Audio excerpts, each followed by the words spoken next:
So, Tim TSZYU's fight versus, okay, I'm gonna mess up this guy's name. Mert Murtazaliev is finished. I'm guessing you might already know the outcome. Okay, so I'm gonna refer to the champ Murtazaliev as by his first name, Bakram. Bakram versus Tim. Okay, so um, as of right now, there is some presumably unsanctioned footage of the full fight. So what I'm going to do is just comment, do my commentary on the fight. If you want, you can kind of watch that video. If you're on YouTube, just do a search on Bakram Murtazaliev versus Tim TSZYU TKO full fight highlights. All right, so I just gave you the outcome there. But in any case, so I'll give you guys a moment if you want to search for that. The person who posted it has appears to be an Arabic channel name, so I can't read that for you. But I just scrolled through it quickly, and it's legit. It's like the fight. It's not somebody trying to do clickbait. All right, so hi again to Jesus M, and is that Dash? Thank you very much for joining. All right, so Tim is damaged goods. Well, that did not look like a good ending. So what happened in the fight? I can't find it. Yeah, I couldn't get it live either, but it is Dash. There is the full fight. If you search Bakram Murtazaliev, I bet you could probably just search Bakram Bakhram versus Tim TSZYU TSZYU. Hopefully it shows up in your YouTube. Did the cuts on Tim when he's fighting Fundora take a lot out of him? No, I think, that was such a disheartening fight, and I feel so badly for Tim because I maintain my theory to this day. I think that was a total setup to get Tim's belt, because they played it off like he was gonna fight Keith Thurman, which makes zero sense because that was PBC's inaugural fight on Amazon Prime Video, right? And you're gonna put up as your main event Tim TSZYU versus Keith Thurman for not the belt, because Keith Thurman has never fought at 154, so he's not eligible to challenge for that belt. So it's a non-title fight. And why would you make a non-title fight on your very first card as PBC on Amazon Prime? So, of course, what do? They do the bait and switch. Short notice, they switched Keith Thurman for the left-handed tall dude, Sebastian Fundora. I mean, that's not really fair to Tim because he's been prepping all this camp for Keith Thurman, and now he's got to face this incredibly tall southpaw. I don't know. I maintain to this day this was a complete setup. Notice that we haven't seen Keith Thurman fighting anybody after this. After he was supposedly going to challenge for the 154 belt. That should tell you right there that it's BS. Hi, Shug. Good to see you. Oh, yeah, I'm sorry that the live is not actually live in sync with the fight. Yeah, interesting night, fight night in the UK and the US. So yeah, I'm glad you're happy with it. JB, good to see you. Jesus has a theory that the cuts from the Fundora fight has carried over and is affecting Tim.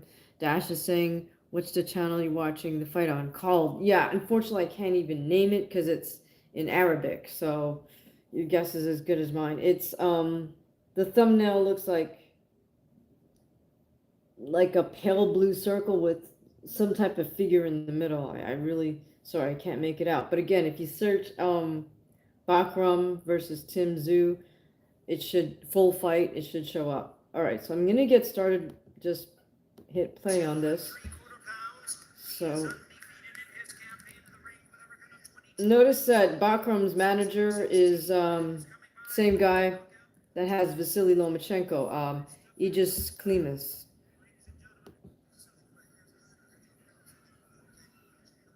So this was Tim challenging for the IBF version of that belt.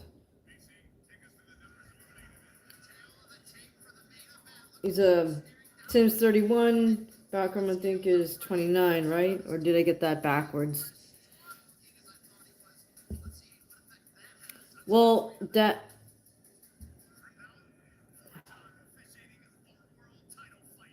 Yeah, Sugar's saying maybe Tim needed another fight before jumping right back in. I agree. He might have benefited from that. Okay, right off the bat, it looks like Tim is starting with that double high guard, and Bakram is just starting to peck away at him a little bit with single jabs. Tim is showing good upper body movement. But the one thing he does that I don't like is sometimes he leans straight back from to avoid a punch. And I just feel that that's something, I wish he wouldn't do that. But right now in the initial opening round, Bakram is throwing single hard jabs, more or less at the gloves of Tim. Tim is responding in kind, just throwing single jabs. Bakram also does that double high guard. Okay, Bakram just set up a decent 1-2 and then a lead left hook, then a 2-3, and he kind of pushes off of Tim. Now, one thing Tim just did that I didn't really like is he's thrown that right hand a little bit wide after his jab. And again, he leans straight back to avoid punches. He also does work his angles, but okay, Tim just came in with a nice right hand, left body shot. Bakram double jab to right hand, double jab to a right hook. Tim continues to mix it up, misses with the left hook. Bakram single jab, lead right hand, and kind of dances away. I would say right now, based on this first round, that Bakram has this sort of more sophisticated footwork.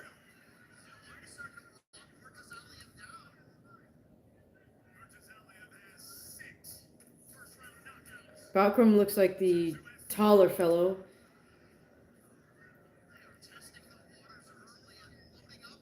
Now they're in a bit of a clinch. Tim's hit the body and the head with his right hand, his free hand. Comes back with 1-2. Again, leans back as Bakram throws the 1-2. Tim leans back on the 2. Oh, and another straight 1-2 lands well for Bakram. Bakram is the more mobile fighter in this first round.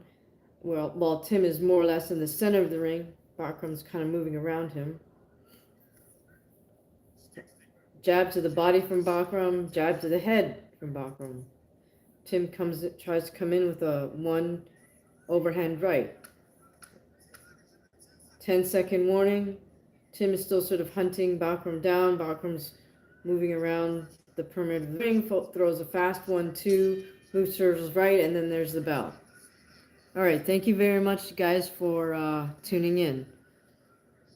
Yes, I would going back to what Shug said, I would say Tim could have used like not a title challenge, right off the bat. He could have used maybe another 10-round non-title fight just to get his feet back under him, so to speak.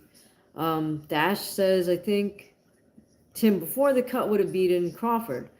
He was doing all the good stuff to beat a good southpaw versus Fundora until the cut. I mean, considering he wasn't prepping for a southpaw, I think he did really, really well. Sebastian is certainly flawed in some ways, but Sebastian, to his credit, he had a long time off. He did address some of those flaws. Joe, thank you so much for coming on back. Joe's saying, hey, that PFL fight with Francis was pretty impressive, regardless of what happened with him in the UFC. He's still the man, and Jones is a paper champ. That's funny. I don't know what Jones is up to lately. I mean, who knows if he'll even fight again, All right, second round with TSZYU and Bakram. Oh, Bakram lands a nice right hand, left uppercut. Again, he's just at mid-range. These guys aren't really wasting time getting after it. Tim's also trying to come in with a big jab and kind of overhand right. Oh, wow. Okay, right away in the second round now, Tim just got dropped. I think that was a right hand from Bakram that did it. Because they were fighting in that very middle distance. Oh, right again. Again, Bakram's just back on the jab, right hand. Tim tries to clinch. He's got two underhooks, walks him back. The ref separates them. Bakram comes a jab, right uppercut. Now jab, overhand right. More right uppercuts. Tim's still trying to clinch, but Bakram's just wailing away at Tim. Tim's trying again with his jab, overhand right. Bakram's just walking towards him, no fear. Double high guard, jab, jab, jab. Oh, and Bakram comes with his overhand right, but that misses. Tim comes with the right hand, but Bakram is right there to counter him.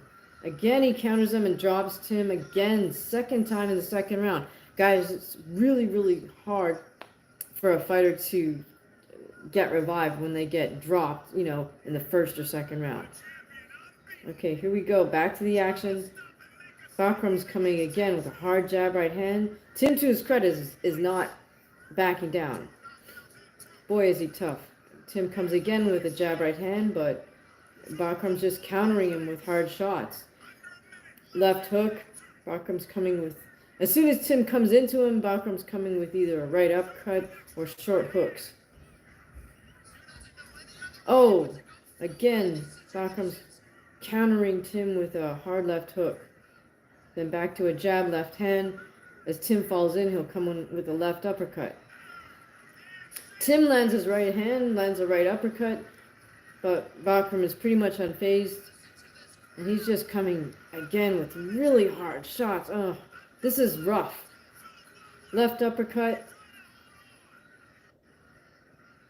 Right hand. He's just wailing away on Tim at this point. And there goes the 10-second warning. But that's it. Tim goes down on all fours after a barrage from Bakram.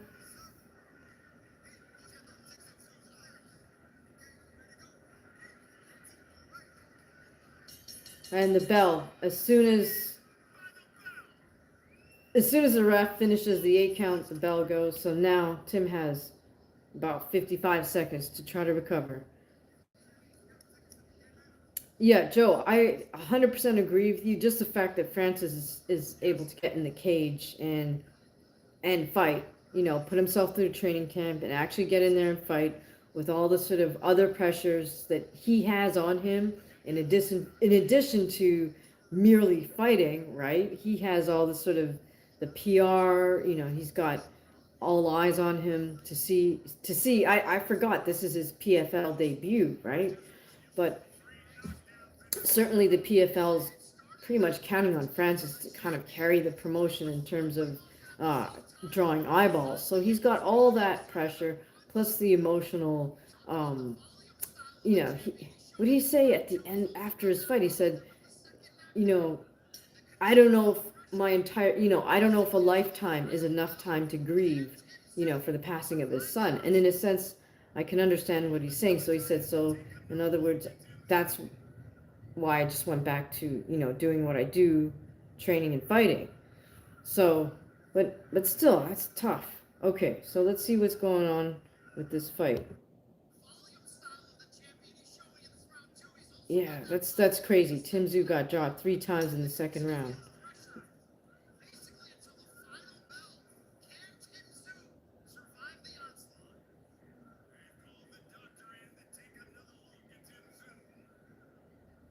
Okay, the doctor's in the ring.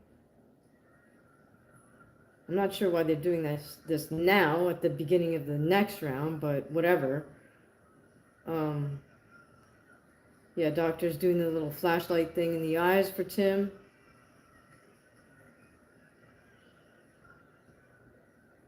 The doctor asked him to take a step, and Okay, they're saying, okay, refs putting them both in the neutral corner, and now they begin again. Double high guard for Bakram. He just starts right away, of course, with the jab, right hand, left hook. Jab, jab, jab, right hand, jab. He's just going after Tim. Tim comes with a hard right hand. Bakram lands a hard jab, jab, right hand. Tim throws a jab. Bakram's coming back with a 1-2-3. Tim throws another jab. Bakram jab, jab, jab, jab. Tim throws a jab. Bakram throws a hard 1-2. Tim also has up the double high guard. Man, Tim is just fighting on all hard at this point. The men get in a clinch, and Tim throws a couple body shots. Bakram just pushes him off. Walks up to him with a double high guard. Just keeps throwing the jab, jab, hard right hand. Tim's throwing the jab. Trying to cover up between flurries and parry Bakram's jab. But goodness. Okay. Bakram's just, I wouldn't say he's toying with him, but he's just pecking away with him. So jab, jab, right uppercut. Oh my goodness. Short little counter left hook from Bakram, and Tim goes down again. Referee's giving the count.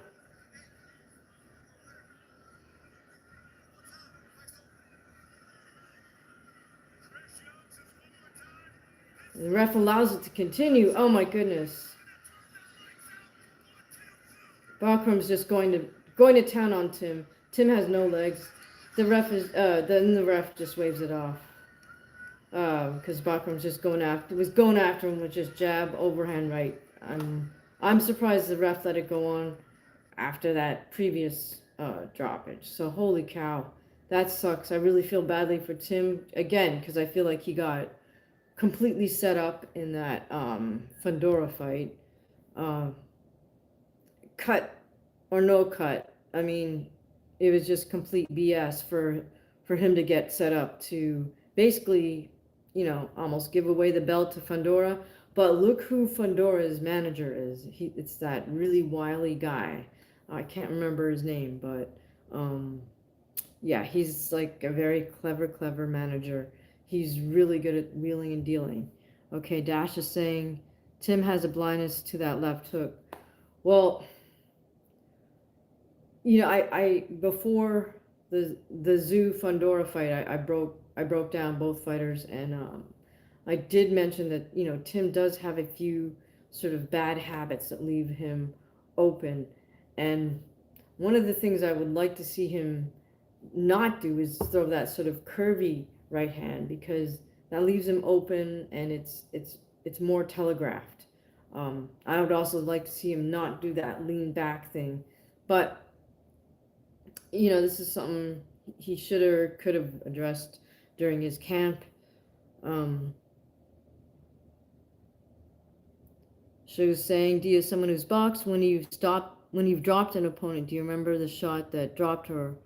Try to repeat it and time it, or is everything based on instinct and you're looking for any shot? Yeah, it's more like everything's is more based on instinct. The one time I've dropped an opponent, it was off a quick 1-2-3, and it was a flash knockdown. But I know I wasn't really looking for that exact same little combination.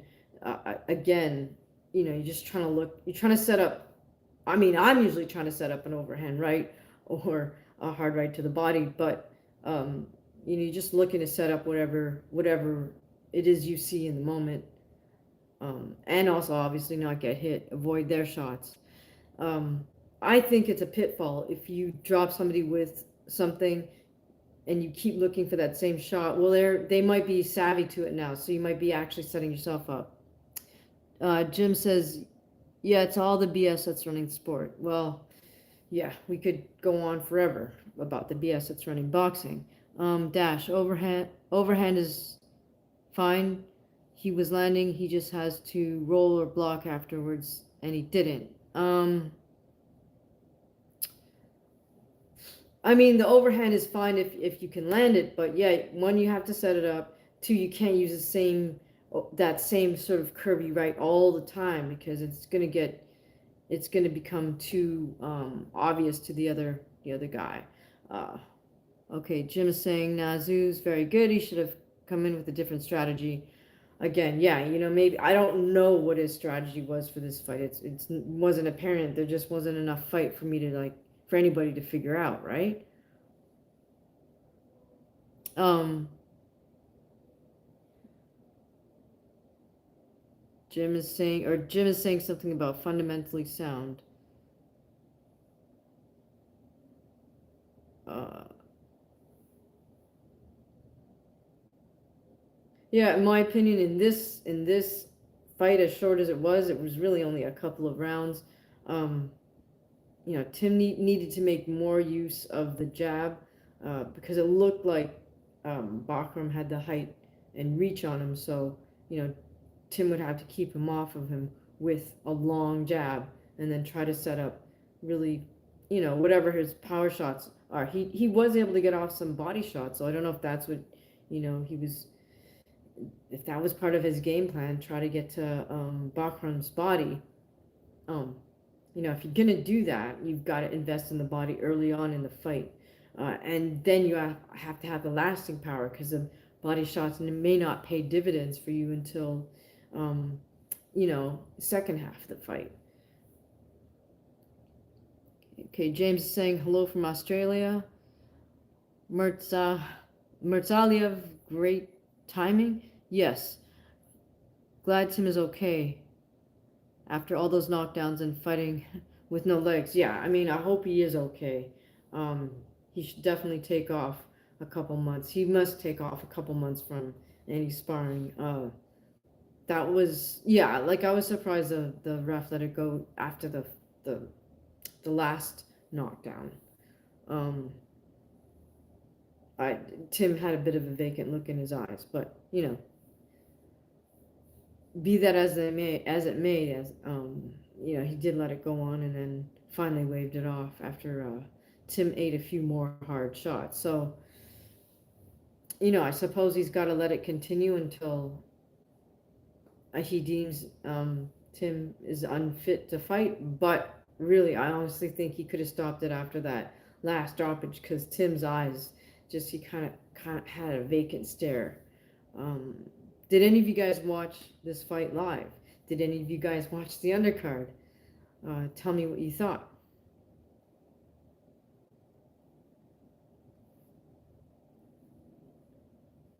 What fights are you guys looking forward to that are coming up next?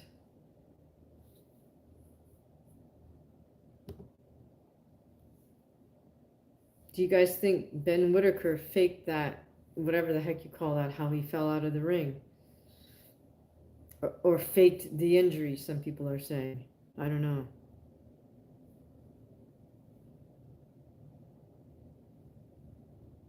What do I think about Cowboy Cerrone coming out of retirement? Yeah, I saw that. He said he just wants to get like a 50th fight. So, I mean, the thing is, towards the end, Cerrone did, I think, take some damage, take some serious damage.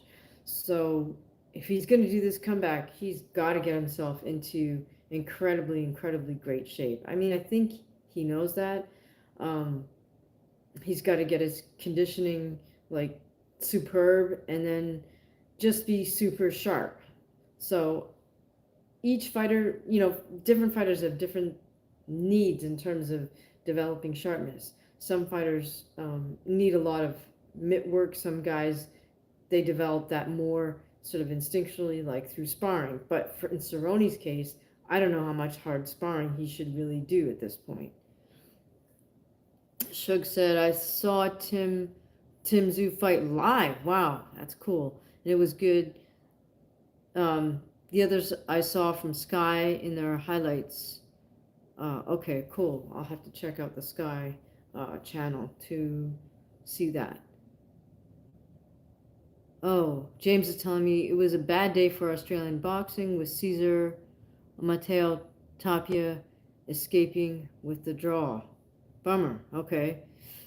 Sugar saying, I think Ben Whitaker is similar to Josh Kelly. Interesting comparison in that he has a lot of promise and was very flashy early on, but he did not hone his craft. Interesting. And when he stepped it up, it was too much.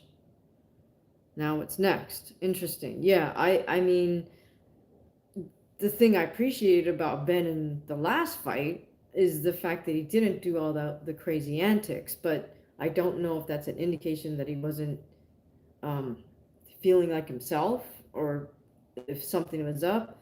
I don't even know if the Team Whitaker's made any comment sort of post that fight, of him.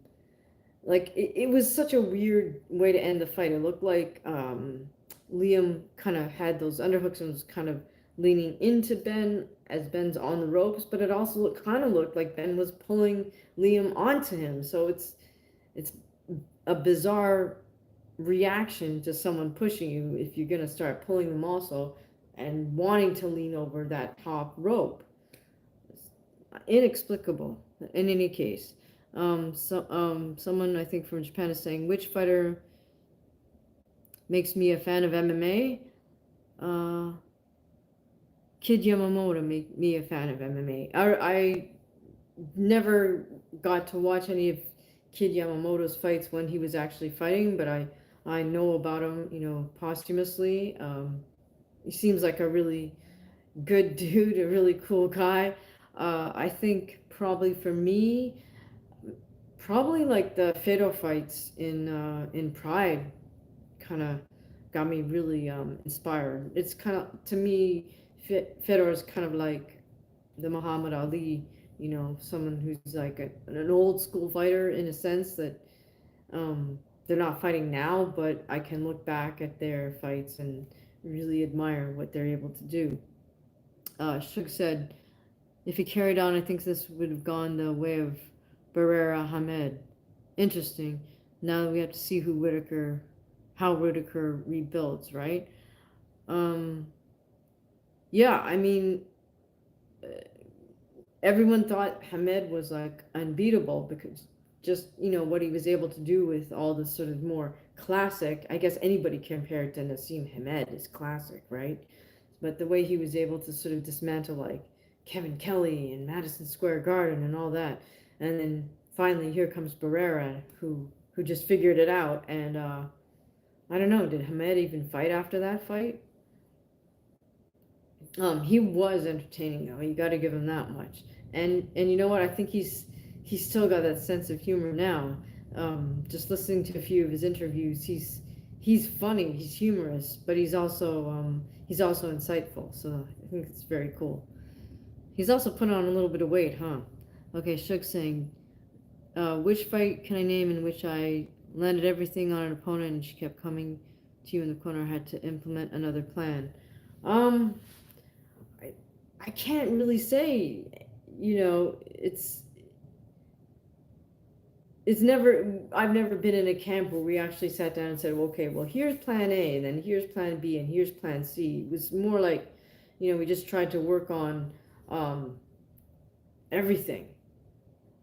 And my trainer at that time, Lennox Blackmore, was like just sort of a no-nonsense fighter himself, where it's like you want to work your way in and go in, inflict your damage, come out a little bit, go back in. I mean, it wasn't like, okay, now we're going to stall, now we're going to fight from the outside only, now we're going to fight from the inside only. It's like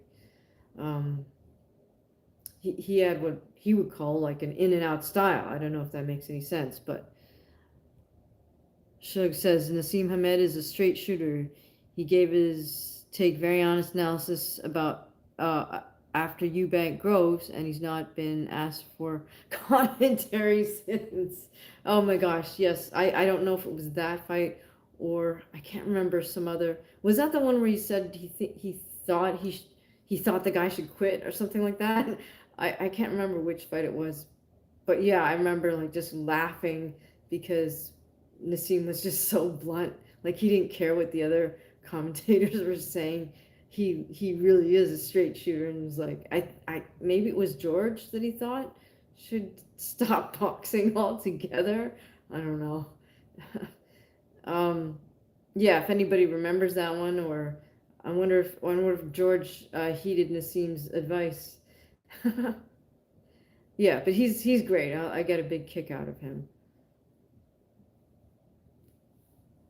I mean, it takes a lot of guts to come to New York City and do what he did at Madison Square Garden against the home favorite, Kevin Kelly from Flushing, the Flushing Flash from Flushing, Queens, right?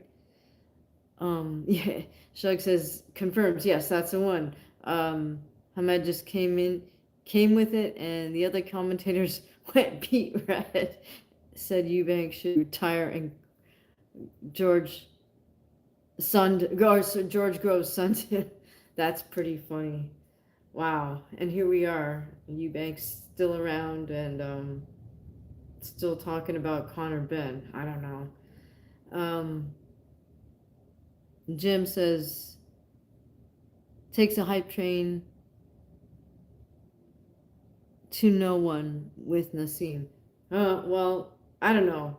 I mean, Nassim was just different. He was just different. I don't know if he was. I can't say he was all hype trained, but he had his own unique way of fighting and just something that can't be taught or shouldn't be taught. You know. What do you guys think of the potential Eubank Ben showdown that they've been talking about forever?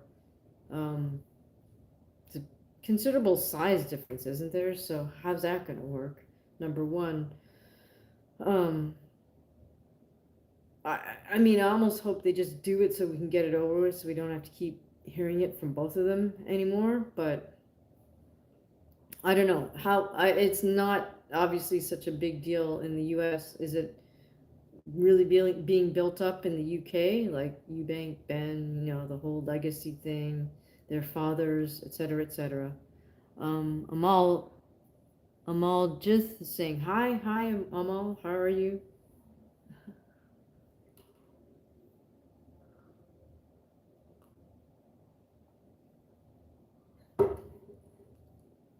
That's some tart cherry juice, you guys.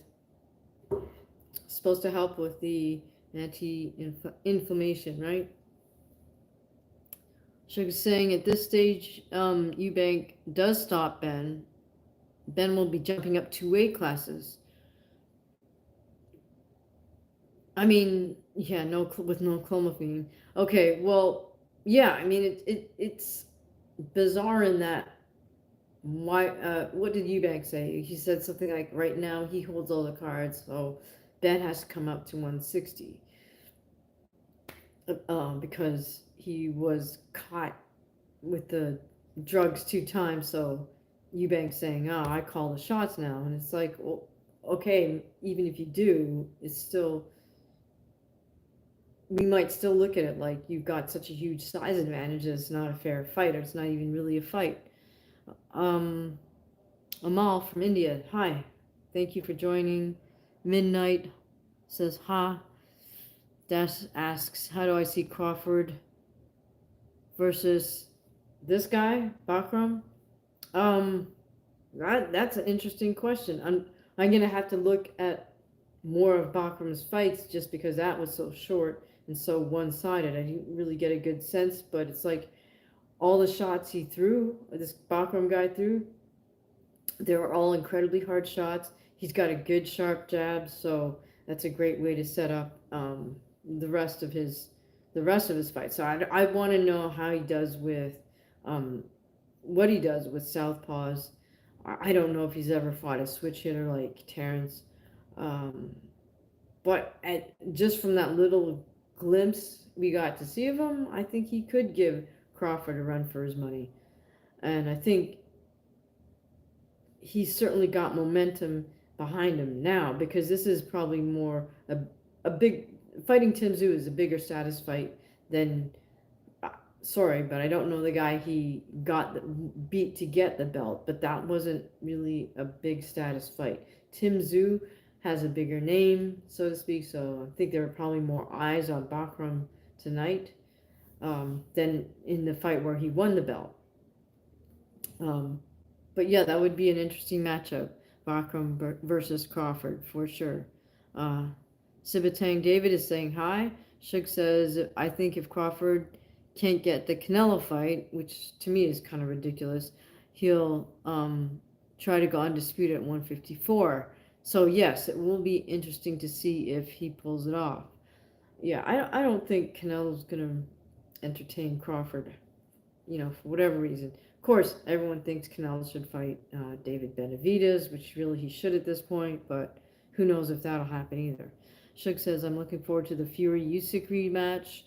Fury will try to start faster. Yes, let's hope he gets in the greatest shape. I think he might run his tank down, which could mean Usyk forces a stoppage.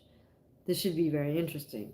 Yes, I think it's everything kind of hinges on Fury, right? To figure out what kind of fight we're gonna have, because we know Usyk is incredibly consistent. It comes in terrific shape, and we already know his the way he fights. It's not going to change. Um, very much the boxer, very great at setting up angles and putting punches together. So which Tyson Fury steps into the ring with Usyk for the rematch? That'll be interesting to see. Dash is saying Ennis versus Crawford. That is also a great match. I think Ennis was saying something about, first he wants to do a little more at welter before he moves up to junior middle. I don't know.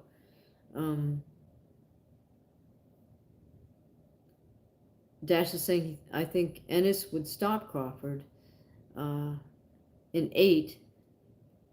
He hits too hard, too quick, too smart. Similar to Roy Jones versus Montel Griffith too. Interesting comparison. Yeah, I mean Ennis has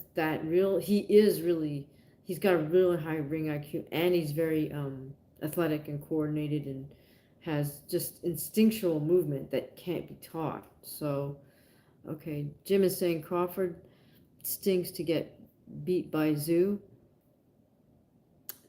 This mandatory, he was ducking. Ennis sucks, gets beat by the same people Crawford does. Okay. Shug says, I don't know that we'll see pre-trilogy Fury or pre-Klitschko Fury. He's gone. Yeah, great question. I don't know which Fury we're going to get. But for his sake and for our sake, I hope he does put in a hard, rigorous training camp. Hopefully he's not out there drinking tons of pints right now. I think, the alcohol really does take its toll on boxers.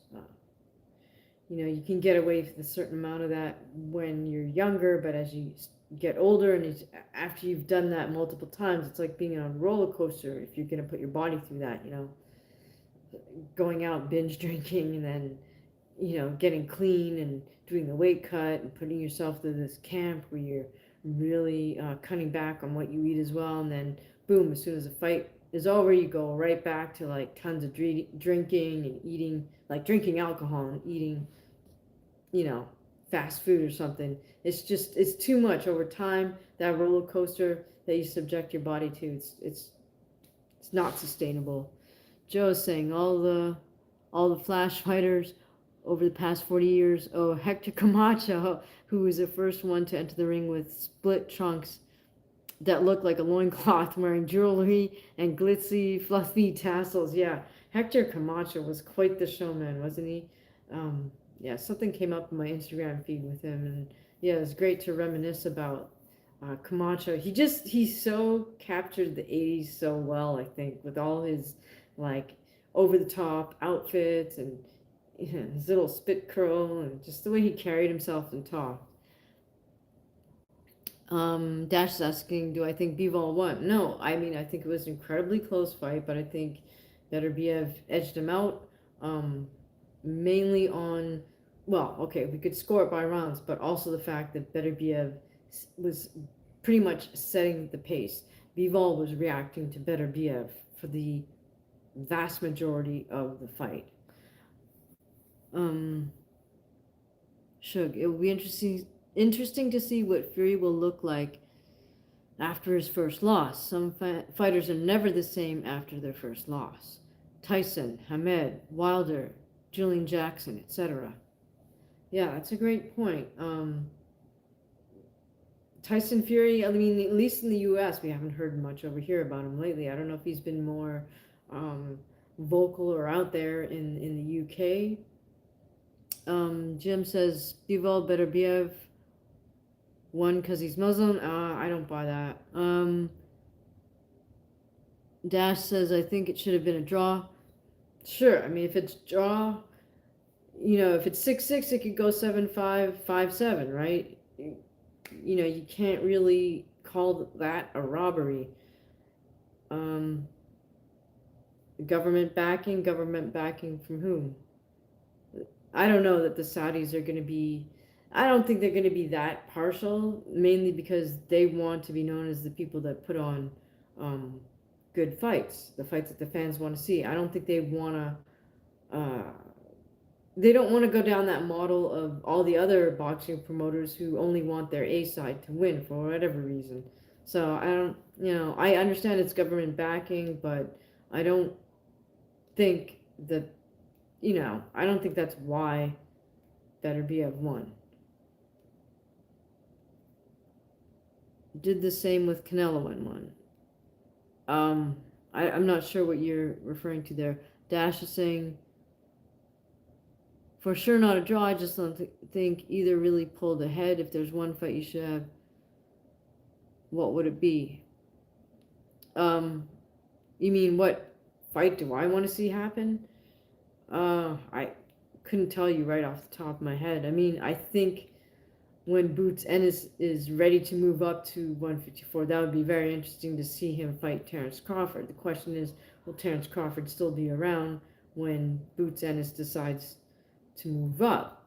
So I think the pressure or the burden is on Team Ennis to kind of do that math and figure that one out, like for sure that would be a super fight, but can Ennis put the size on and get enough sort of experience at that fight, at that weight to feel that he could defeat Terence Crawford?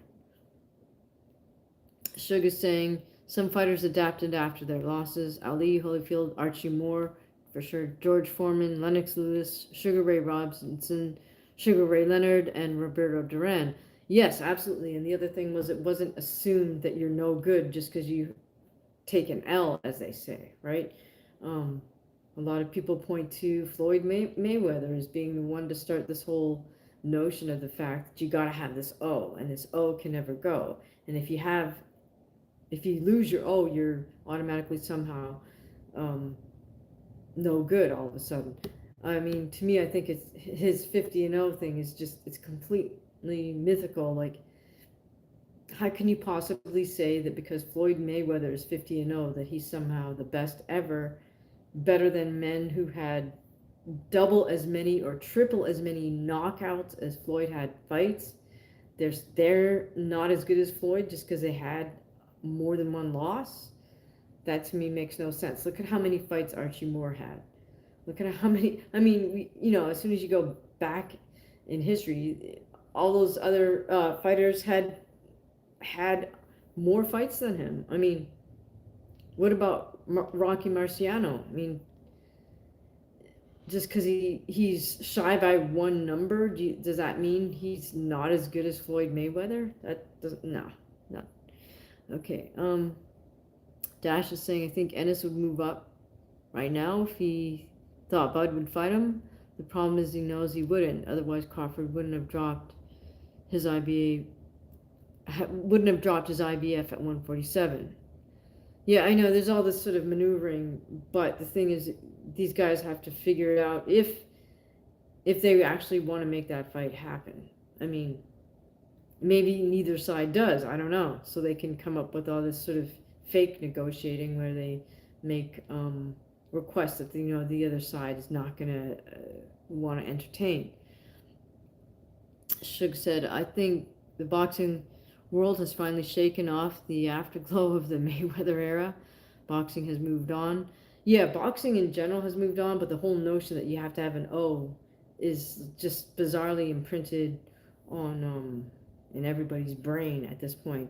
Like, even so-called up-and-coming aspiring fighters, they all think that the smart thing to do is to go buy a bunch of fights and build themselves up to, in their mind they think they're going to get to 10-0 or something. But I mean, they'll start buying fights and they'll probably get to 3-0, and then at some point they'll just quit. Like, they just quit because they're literally buying bums to fight. They get up to 3-0, 5-0, and then what? At what point are you actually going to fight somebody? You know what I mean? And they cannot face that reality, so they just quit. All right, Joe's saying better BF won the fight because he set the pace. I think that's what I was pointing at. And was the aggressor? Yes, from the first round to the final. Both fighters landed just about an equal amount of punches. Were blocked. So yeah, I mean, the action itself was very even. So you can't look at the things that are even, right? You have to look at the other factors if you're going to determine a winner. And even if we go round by round, I would argue that I felt that both the British and the American commentators were really biased towards Bivol in the opening rounds. It's always, I like to look at footage, or if I'm watching it live, I just click mute. I don't want to hear your opinion. I'd rather make my own observations. But when I watch back footage with the commentary, yeah, I did feel that they just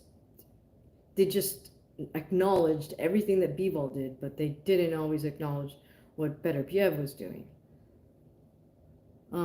Sugar saying, yes, the curse of the padded record, right? Yeah, so I guess my point is in young aspiring fighters' minds that think they must, no matter what, preserve this thing called an O, to the extent of just even purchasing it, they just cannot face reality of the fact that maybe you'll lose. Something about Bud to vacate. Sorry, I missed that comment. Joe is saying Sugar Ray Robinson was the greatest boxer in history. I would tend to agree with that. He had 19 losses. I mean, I could look it up, but yeah, I mean, Ray Robinson had a loss. Did he lose to Jake LaMotta once? Didn't they fight like 7 times or something insane like that? But this is the other thing. Like, it wasn't just trilogies. These men fought the same fighter like 5 times, 7 times, 6 times. They stayed busy. That's how they built up that many fights. And simply by fighting so frequently at other high-level fighters, they weren't fighting bums at this point. You just hone your craft to a completely different level. Like, can you imagine fighting the same human being like more than 3 times? At this point, you pretty much know each other inside and out, right? So in order to get a W, you've got to step your game up even further. It's even more up here, even more intellectually, you've got to figure something out. Jim is saying, now there's a certain section of the boxing community / fans that tout the O record, yes, and it's infected the negotiations. Eventually they get exposed. It happened to Deontay Wilder. It will happen to Gervonta, do you mean? All right, Gervonta. Yeah, I guess that's what you mean, right? I don't know. Gervonta is getting matched with, isn't he fighting again like December against someone I've never heard of? I don't know. Sure, Ray Robinson lost the title, and 14 days later he fought the guy again and secured the belt. Again, that's legendary stuff. Oh, for sure. Yeah, I mean, even as recently as the 80s or 90s, I think there were fighters who'd fight like within the month, like not every 2 weeks, but say 3 weeks time, you would fight, because there were just fights every week, so you could always jump into a fight card. The Pacquiao Marquez quartet is one of my favorites. At least once over every 2 months. I look at it. What a series! Yes, absolutely. That was pretty unbelievable. Dash. I said Bud vacated the belt. He's made it clear he's the one who doesn't want the fight with Ennis. IBF told him to negotiate with Boots or vacate, and he vacated. Okay, fair enough. Yeah. So yeah, I don't know where Crawford's sort of mindset is at this point. I think it's less realistic for him to ask for a Canelo fight, but it's sort of like makes good clickbait, right? I don't know. Joe's saying, I remember in the 80s, Kelvin Seabrook, who was a bantamweight and junior featherweight at that time, had 11 or 12 losses before he won the title. Right. It didn't used to be a thing where, you got a loss, you got a bunch of losses, more than one or two, so therefore you can't vie for a title. Jim, Jake Paul exposed the BS to newer fans, talks about it while still taking or talking harder for his experience level. He takes the old guy fights to draw eyes because no one will watch the other. He's promo. Yeah, he's a great promoter, Jake Paul, and his brother. Jim is saying,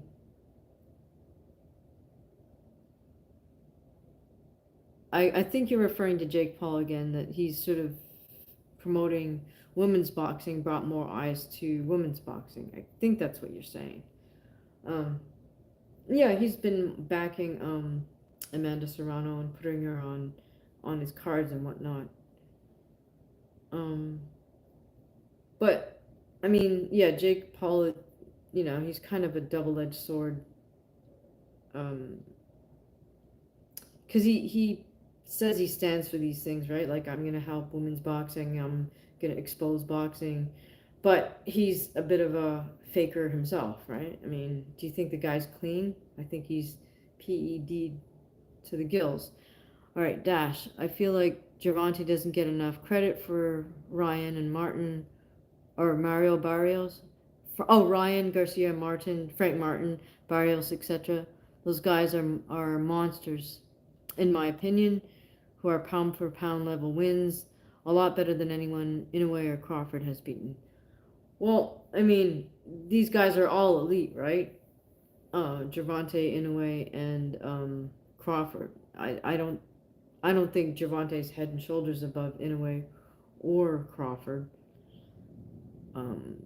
Sugar's saying, I'm very excited about Serrano versus Taylor too. To me, the first one was better than Hagler Leonard. Oh, wow, that's saying a lot. Our whole house is on the edge of the couch. Very cool. Dash asking me, favorite female fighter. Very hard to say. I can't be biased and say myself, right? That's not okay. I would say Lucia Riker. She's the only female fighter I know who consistently had KO. She had KO power, like actual KO versus instead of just TKO. Spoke to Freddie Roach about that at Wildcard. Like, what was it that gave her that? And he said he thought she just had like more sort of fast twitch muscle, and that allowed. She had a great left hook. Very disciplined person, very spiritual person. She also had that Dutch kickboxing background, and I don't know if you guys know the sort of origin story of Dutch kickboxing, but one of the sort of famous gyms called Majiro Gym was started by Dutch fellows who went to Japan to study at the Majiro Dojo in Japan, which was a Kyokushinkai, I believe, style karate, which is very hard. It's like the hardest traditional school of karate, meaning they literally don't pull any punches. So then they combined that with American boxing, or traditional boxing, English boxing. The French call it English boxing, right? And that's how they developed the Dutch kickboxing style.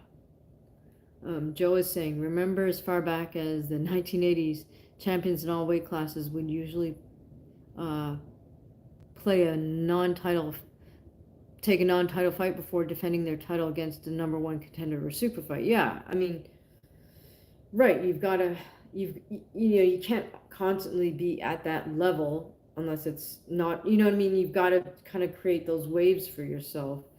Even as a world champion, you can't always be fighting other contenders or other champions.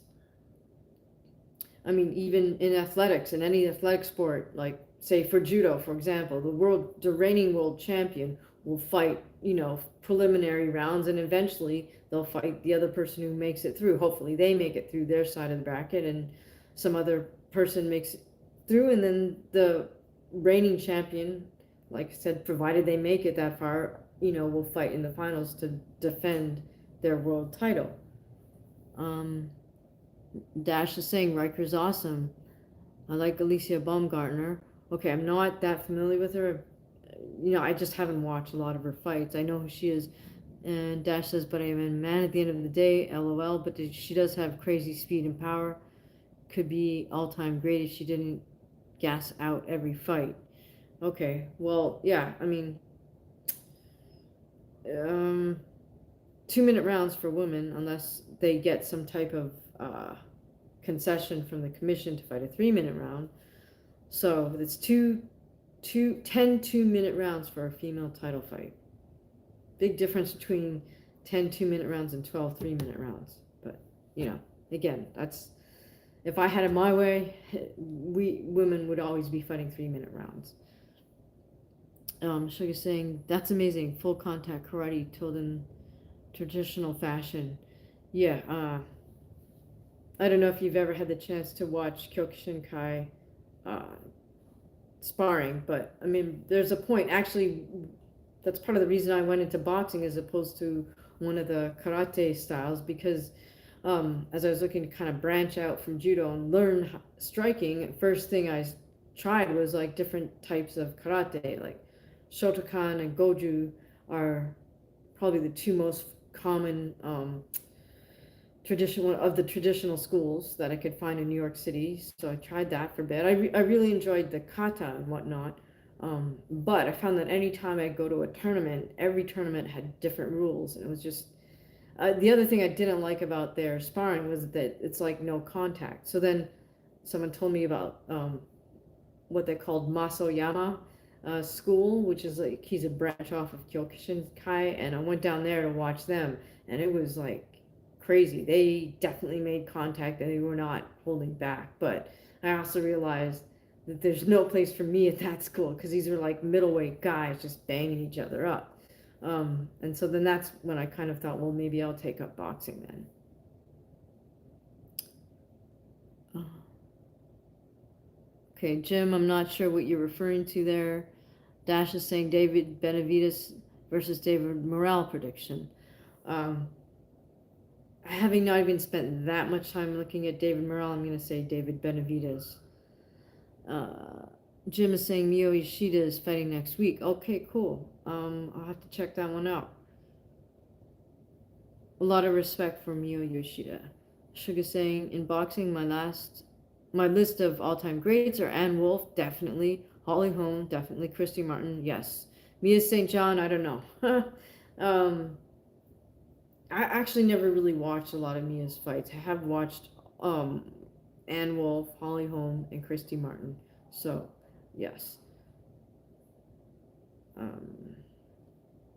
right, guys. No diss, as we say, but I think I'm going to start to wrap this up. Do either of you guys have any final thoughts on other videos you'd like to see?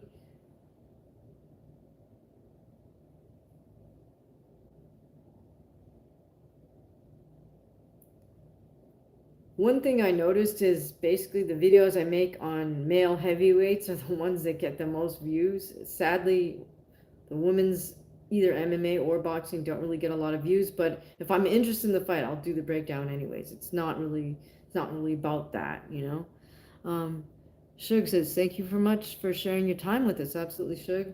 It was fun. Dash saying Holly Holmes is a good boxer. Yeah. I don't know how many times world champion, but you can see her boxing fights. No, she had a pretty long. It's kind of Holly was actually a kickboxer first, then she crossed over into boxing, and then she went into MMA, which really was more logical, right? Like, look at her wonderful kicks. Um, Dash saying, "Have a nice night." You too, Dash. Could you? I do a breakdown of Anthony Yard and what it means for him going forward. I'll check out his fight. Yes, thanks for bringing that up. Okay, Sugar's telling us Holly Holm was 18 times champion. Yes, I knew it was a lot. So, yeah, she's multiple time world champion in boxing and then decided to cross over to MMA where she had the kicks already, so now she had to add the whole grappling thing. So, yeah, I mean, props to Holly. Incredible. Um, Making video on Boots' upcoming rematch with Karen. Okay, well, I'll check that out. I'll check out Boots and Anthony Yard. All right, thank you guys. I appreciate your input. Thanks so much for being here, and we'll see you the next time. So you guys have an awesome rest of your Saturday, or maybe it's already Sunday. All right, I'll see you guys. Bye now.